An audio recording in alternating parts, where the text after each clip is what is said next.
அழுதார்கள். நீக்ரோக்கள் படித்தவர்கள் எல்லாம் அழுதார்கள். இர்விங் வாலஸ் எழுதுகிற போது ஒரு கருப்பர் நீக்ரோ ஜனாதிபதி ஆவதை போல கற்பனையாக கதை எழுதினார். இன்றைக்கு என்ன நிலைமை என்று கேட்டால், இன்றைக்கு யார் ஜனநாயக கட்சியினுடைய வேட்பாளராக வர முடியும் என்று கேட்டால், அவர் பில் கிளின்டனுடைய மனைவியா, அவர் வருவதற்கு வாய்ப்பு இருக்கிறதா, அல்லது கருப்பர் இனத்திலே பிறந்த பாரக் ஒபாமா இன்றைக்கு வர முடிகிறதா என்ற கேள்வி எழுந்திருக்கிறது. இன்றைக்கு அமெரிக்காவிலே வரப்போகிற குடியரசுத் தலைவர் தேர்தலில் குடியரசுக் கட்சிக்கு வாய்ப்பு இல்லை. இன்றைக்கு ஜார்ஜ் புஷ் இருக்கக்கூடிய ரிபப்ளிக் பார்ட்டிக்கு வாய்ப்பு இல்லை.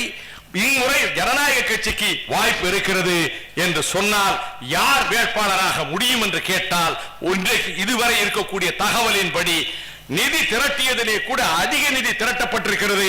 இந்த ஜனநாயக கட்சியினுடைய வேட்பாளர் ஆகக்கூடிய வாய்ப்பு பாரக் ஒபாமாவுக்கு இருக்கிறது என்று சொல்லுகிறார்கள் என்றால், அவர் வரலாம் வராமல் போகலாம், அது தெரியாது. இந்த 5-6 மாத காலத்திலே நிலைமைகள் எப்படி போகுமோ தெரியாது. ஆனால் வர முடியும் என்கிற அளவுக்கு இவர் வேட்பாளர் ஆக முடியும் என்கிற அளவுக்கு நிலைமை அங்கே மாறி இருக்கிறது என்பதைத்தான் நான் குறிப்பிட வந்தேன். எழுத்தாளர்கள் ஒரு சமுதாயத்தை, ஒரு நாட்டினுடைய வரலாற்றை தீர்மானிக்கின்றவர்களாக இருக்கின்றார்கள்.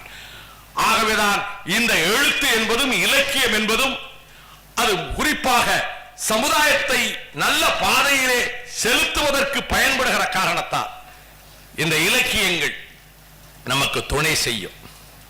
புதுமை பித்தனுடைய ஒரே ஒரு கதையை மாத்திரம், நான் பெயரை மாத்திரம் சொல்ல விரும்புகின்றேன், காலத்தின் அருமை கருதி. துன்பக்கேணி என்கின்ற ஒரு அருமையான கதை.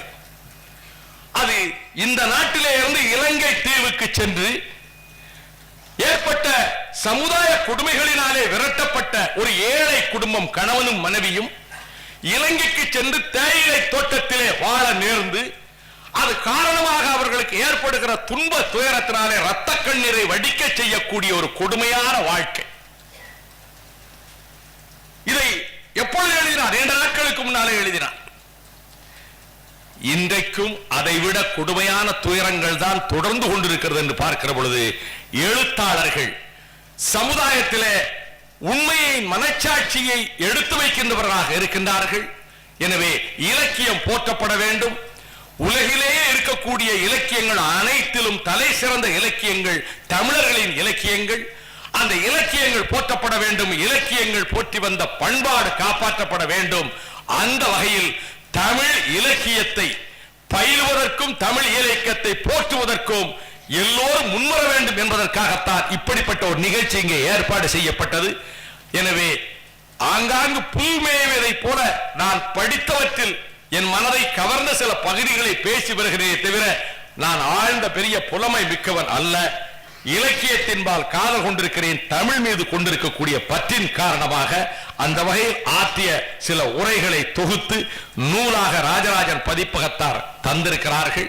இந்த நூலை இங்கே வெளியிட்டு பெருமைப்படுத்தி, இந்த நூலுக்கு மட்டுமல்ல, நூலை எழுதிய எனக்கும் பெருமை சேர்த்து தந்திருக்கக்கூடிய அருட்செல்வர் அவர்களுக்கும், அதனை பெற்றுக்கொண்ட கல்கி ராஜேந்திரன் அவர்களுக்கும், வாழ்த்துரை வழங்கிய பெருமக்களுக்கும், வந்து சிறப்பித்த அன்பர்களுக்கும் நன்றி கூறி விடைபெறுகிறேன். வணக்கம்.